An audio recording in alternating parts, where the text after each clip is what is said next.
ओम शांति। 31 मई 2023 ईश्वरीय ज्ञान। आज की मुरली। मीठे बच्चे, तुम्हारे पर माया का पूरा पहरा है, इसलिए जरा भी गफलत न करो। देही अभिमानी रहने की मेहनत करते रहो। प्रश्न: बाप के पास कौन सा भंडारा सदा भरपूर है? उस भंडारे से स्वयं को भरपूर करने का साधन क्या है?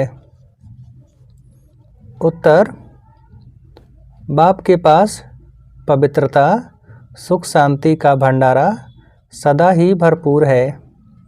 अस्थाई सुख व शांति चाहिए तो जंगल में भटकने की ज़रूरत नहीं है। पवित्रता ही सुख और शांति का आधार है। पवित्र बनो तो तुम्हारे सब भंडारे भरपूर हो जाएंगे। बाप आते ही हैं बच्चों को पवित्र बनाने। वह है एवर पवित्र। गीत: न वह हमसे जुदा होंगे। ओम शांति। बच्चों का ही यह गाया हुआ गीत बच्चे सुन रहे हैं। यह बच्चों की आत्माएं कहती हैं, अब बच्चों को देही अभिमानी बनना है, अर्थात अपने को आत्मा निश्चय करना है, न कि परमात्मा। जैसे सन्यासी लोग कहते हैं आत्मा सो परमात्मा, इसे उल्टी गंगा कहा जाता है। अब बाप समझाते हैं, इतना समय तुम सब देह अभिमानी बनते आए हो, अब देही अभिमानी बनो। यह शिक्षा मिलती है वापिस घर जाने लिए। फिर सतयुग में तो है तुम्हारी प्रारब्ध। जब यहाँ तुम देही अभिमानी बनते हो और बाप की नॉलेज को ग्रहण करते हो, फिर जाकर ज्ञान की प्रारब्ध का पार्ट बजाते हो। वहाँ तो देह अभिमान व देही अभिमानी का प्रश्न ही नहीं है। इस समय तो मनुष्यों को पता ही नहीं है कि हम आत्मा हैं, हमारा बाप परमात्मा है। बिल्कुल ही मूझ गए हैं। सन्यासियों ने कहा कि हम तुम सब परमात्मा हैं, जिधर देखता हूँ तू ही तू है। इससे तो कुछ भी फ़ायदा नहीं होता। वो लोग तो इसको भावना समझते हैं, परंतु सबकी भावना तो एक जैसी नहीं होती। एक ही घर में बाप बच्चे की भी भावना एक जैसी नहीं रहती। कहाँ कहाँ देखो बच्चे बाप को भी मार डालते, क्योंकि घोर अंधियारा है, सब पतित हैं। अभी तुम बच्चे स्वदर्शन चक्रधारी बने हो। स्वदर्शन चक्रधारी बनने से ही तुम राजा रानी बनते हो। तो बाप बच्चों को बार बार कहते हैं, देही अभिमानी बनो।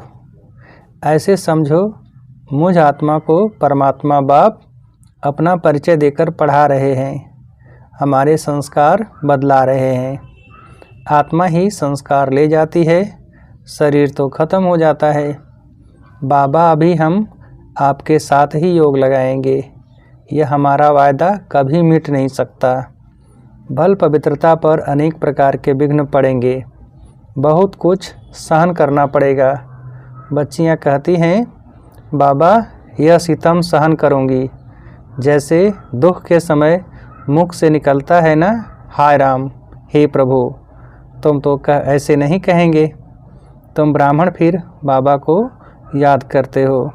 बाबा हम दुख से कब छूटेंगी, हमको बहुत मारते हैं। गीत में भी कहते हैं, कितने भी मार पड़ेगी बाबा आपकी याद कभी नहीं भूलेंगे। हमको तो बाबा का ही बनना है, बुद्धि का योग उनसे जोड़ना है। यह है सब समझ की बात। एक दिन यह सितम भी मिट जाएंगे। कुछ तो ज़रूर सहन करना पड़ता है। यह सब ड्रामा में नूंद है। अबलाओं पर अत्याचार बहुत होते हैं। यह गीत भी देखो पहले से ही बना हुआ है, जिसका अर्थ कोई भी नहीं जानते हैं। तुम्हारे शास्त्र जैसे कि यह रिकॉर्ड बन गए हैं। सब कहते हैं ऐसे तो कहाँ भी नहीं होता जो रिकॉर्ड पर अर्थ किया जाए। यह तो फिल्मी रिकॉर्ड्स हैं, परंतु यह बाबा ने बनवाए हैं। तुम बच्चों को इस पर समझाना चाहिए। हमको पावन तो ज़रूर बनना है, बाप के फरमान पर चलना है। मनुष्य तो जानते नहीं, वह तो शिव शंकर को भी मिलाकर एक कर देते हैं। कृष्ण भी भगवान है, वह तो हाजिरा हजूर है, जिधर देखो कृष्ण ही कृष्ण है। राधे के पुजारी फिर कहेंगे जिधर देखो राधे ही राधे है। साईं बाबा के भक्त होंगे तो कहेंगे जिधर देखो साईं बाबा। कितना अंधियारा है, यह फिर भी होना ही है, बना बनाया ड्रामा है। तुम कहते हो इस ज्ञान यज्ञ से विनाश ज्वाला प्रज्वलित हुई है, तो कहते हैं तुम्हारे बाबा ने ऐसा यज्ञ रचा है जो विनाश करा देते हैं। हम कहते हैं शांति हो जाए, तुम फिर विनाश कराते हो। रुद्र ज्ञान यज्ञ नाम तो है ना, यज्ञ रचा जाता है ब्राह्मणों से, तो ब्रह्मा कुमार कुमारियाँ ब्राह्मण ठहरे। वह हद के यज्ञ रचते हैं सेठ लोग, उसमें रुद्र यज्ञ नामी ग्रामी है। वह उसमें ज्ञान का अक्षर नहीं लगाते हैं। यह तो है रुद्र ज्ञान यज्ञ, उनको ज्ञान यज्ञ नहीं कहेंगे। बाबा ने समझाया है ज्ञान से ही तुम्हारी सद्गति होती है। वहाँ यानी सतयुग में इस ज्ञान की दरकार नहीं, वहाँ तो है ही सद्गति स्वर्ग। यह तो समझने की बात है ना। बाप बैठ ब्राह्मणों को ज्ञान देते हैं, दिखाते हैं रथ पर रथी बैठे थे। यह शरीर रथ है ना, हर एक रथ में रथी आत्मा है, इसमें भी इनकी आत्मा है। परंतु बाबा कहते हैं मैं रथ का लोन लेता हूँ। जैसे मकान लेते हैं तो धनी भी रहता है और लेने वाले भी रहते हैं। यहाँ यह रथी बन बाबा आते हैं, कहते हैं मैं फिर से तुमको राजयोग सिखाता हूँ, ऐसे और कोई कह न सके। यह सब पॉइंट्स समझाई जाती हैं धारणा के लिए। हमारा बाबा हमको स्वर्ग का मालिक बनाते हैं। कल्प कल्प संगम युगे, एक अक्षर की भी भूल करने से कितने अवतार कितने नाम लिख दिए हैं। अभी बरोबर कल्प वृक्ष के नीचे तुम बैठे हो, राजयोग सीख रहे हो, भविष्य में राजा रानी पद पाने के लिए। यहाँ तो करोड़पति पद्मपति हैं, इनका सब कुछ मिट्टी में मिल जाएगा। नेचुरल कैलेमिटीज आदि सब अचानक ही आएंगी। पिछाड़ी में विनाश तो होना ही है। ढेर के ढेर बाम्स सबके पास हैं, वह ऐसे ही समुद्र में थोड़े ही फेंक देंगे। यह तो उन्हों की लाखों करोड़ों की मिल्कियत है। यह न बने तो विनाश कैसे हो, एकदम जलकर जैसे खाक हो जाएंगे। ऐसे नहीं जख्मी होकर दुख भोगते रहेंगे। चीज़ ही ऐसी बनती है जो फट से खलास हो जाएंगे। तो एक धर्म की स्थापना और अनेक धर्मों का विनाश, यह तो क्लियर है। ब्रह्मा द्वारा स्वर्ग की स्थापना कर रहे हैं, स्वर्ग में रहने वालों को लायक बना रहे हैं। पवित्र बनने वालों के आगे सब नमन करते हैं। अब बाप भी कहते हैं पवित्र बनो। अभी तुम्हारी आत्मा के पंख टूटे हुए हैं, तुम उड़ेंगे कैसे? जितना ज्ञान योग बल की धारणा करेंगे तो पंख आ जाएंगे। राजधानी लेना कोई मासी का घर नहीं है। मुख्य बात है अहम आत्मा, यह है मेरा शरीर। अहम आत्मा है ही शांत स्वरूप। शांति के लिए धक्का खाने की दरकार नहीं। एक कहानी बताते हैं ना, रानी के गले में हार पड़ा था, लेकिन वह बाहर में ढूंढ रही थी। तुम रानियां हो, शांति के लिए जंगलों में जाने की दरकार नहीं। यहाँ तो है ही माया का राज्य, यहाँ शांति हो नहीं सकती। कोई कहते हैं हमको फलाने से शांति मिली, परंतु वह तो है अल्पकाल कागविष्ठा समान सुख अथवा शांति। हमको तो अविनाशी चाहिए ना। तुम बच्चों को चाहिए अस्थाई शांति। पवित्रता से शांति सुख जितना चाहिए उतना लो। शिव बाबा का भंडारा है ना, जो एवर पवित्र हैं वही आकर सबको पावन बनाते हैं। सन्यासी तो समझते हैं आत्मा निर्लेप है, बाकी शरीर पर पाप लगता है। तो अब तुम बच्चे जानते हो, बाप है स्वर्ग की स्थापना करने वाला। यथार्थ रीति समझाने से समझेंगे कि बरोबर इन्हों को पढ़ाने वाला तो परमपिता परमात्मा है, जिसको ही पतित पावन सद्गति दाता कहा जाता है। सभी को दुर्गति से सद्गति में ले जाते हैं। सद्गति तो बाप ही करेंगे ना, उनको कहा ही जाता है सद्गति दाता। दुर्गति दाता तो नहीं कहेंगे ना, पतित पावन कहेंगे। फिर पतित कौन बनाते हैं यह भी कोई नहीं जानते। बाप कहते हैं तुम वाम मार्ग में गिरते हो तो रावण की प्रवेशता हो जाती है। मंदिरों में बड़े बड़े काले चित्र राधे कृष्ण के रखे हैं, नाम ही रखा है श्याम सुंदर। सतयुग में सुंदर था, फिर कलयुग में माया सर्प ने डसकर काला कर दिया।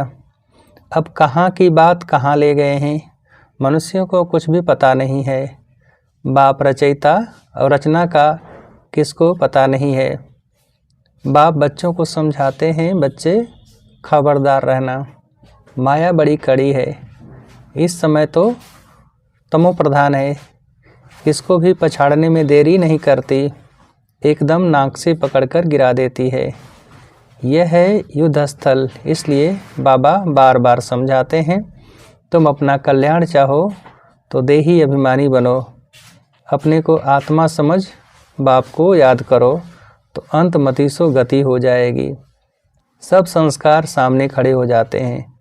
अनेक जन्मों के पाप विनाश करने में टाइम लगता है। तुम्हारा अंत तक पुरुषार्थ चलता है।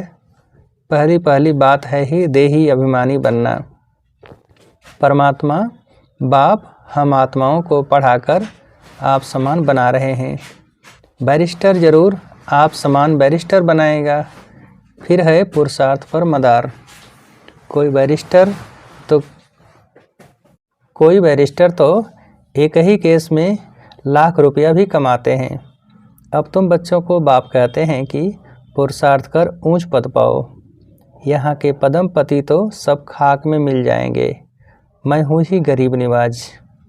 अब देखो, जो लड़ाई करते हैं उनका काम ही मरना और मारना है। वह संस्कार ले जाते हैं, जन्म भर गृहस्थी के घर में लेंगे, परंतु फिर लड़ाई में चले जाते हैं। बाबा तो बहुत सहज समझाते हैं, जन्म जन्म के पाप हैं, इसलिए योग बहुत अच्छा चाहिए, तभी विकर्म विनाश होंगे। सिर से बोझा कैसे उतारें, इसके लिए जितना हो सके उतना बाप को याद करना चाहिए। बाबा आप कितने मीठे हो।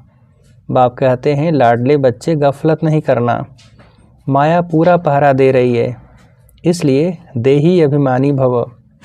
यह है बुद्धि योग की रेस, इसमें ही सब कुछ है। बाबा बार बार कहते हैं अपना कल्याण चाहते हो तो योग बहुत अच्छा चाहिए, फिर बहुत हर्षित रहेंगे। हम ईश्वर की संतान हैं, हमको भविष्य के लिए बाप से वर्षा मिलता है। कलयुग में तो नहीं राज्य करेंगे, राज्य करना है सतयुग में। देही अभिमानी बनना बहुत बड़ी मंजिल है, ऐसे थोड़े ही विश्व का मालिक बनेंगे। सितम भी बहुत सहन करने पड़ेंगे। कितनी बांधेली बच्चियां मार खाती हैं, आखिरिन विजय तुम बच्चों की है ही। तुम सिर्फ बाप की याद में रहो। यह है योग बल, जो बाप तुम्हें एक ही बार सिखलाते हैं, जिससे तुम सारे विश्व का मालिक बनते हो, और तो कोई बन न सके। सारे ड्रामा में सर्वश्रेष्ठ पार्ट लक्ष्मी नारायण का ही है। एक कहानी है ना, दो बिल्ले आपस में लड़े, मक्खन बीच में बंदर खा गया। श्री कृष्ण के मुख में माखन दिखाते हैं, अब माखन की तो कोई बात ही नहीं। यह है स्वर्ग, इसमें सारी सृष्टि का माखन आ जाता है। बाप स्वर्ग का मालिक बनाते हैं। ऐसे बाप से तो कहाँ से भी भागकर मिलना चाहिए। अच्छा, मीठे मीठे सिकीलधे बच्चों प्रति माता पिता बाप दादा का याद प्यार और गुड मॉर्निंग। रूहानी बाप की रूहानी बच्चों को नमस्ते। हम रूहानी बच्चों की रूहानी बाप को नमस्ते। धारणा के लिए मुख्य सार। पहली पॉइंट, मैं इस रथ पर विराजमान रथी आत्मा हूँ। यह अभ्यास करते पूरा देही अभिमानी बनना है। बुद्धि योग की रेस करनी है। दूसरी पॉइंट, पूरा नष्टो मोहा बनना है। इस अंतिम जन्म में सितम सहन करते भी पावन जरूर बनना है। वरदान, नथिंग न्यू की स्मृति से सब प्रश्नों को समाप्त कर बिंदी लगाने वाले अचल अडोल भव। नथिंग न्यू की स्मृति से सब प्रश्नों को समाप्त कर बिंदी लगाने वाले अचल अडोल भव। विस्तार, कोई भी बात होती है तो आप बच्चों को यह ज्ञान है कि नथिंग न्यू हर सीन अनेक बार रिपीट की है। नथिंग न्यू की स्मृति से कभी भी हलचल में नहीं आ सकते, सदा ही अचल अडोल रहेंगे। कोई नई बात होती है तो आश्चर्य से निकलता है, यह क्या, ऐसे होता है क्या। लेकिन नथिंग न्यू तो क्या क्यों का क्वेश्चन ही नहीं, फुल स्टॉप आ जाता है। ऐसे हर दृश्य को देखते बिंदी लगाते चलो तो हाय हाय में भी वाह वाह के गीत गाते रहेंगे। स्लोगन, सुखदाता बाप के सुख स्वरूप बच्चे बनकर रहो तो दुख की लहर आ नहीं सकती। सुखदाता बाप के सुख स्वरूप बच्चे बनकर रहो तो दुख की लहर आ नहीं सकती। अच्छा, ओम शांति।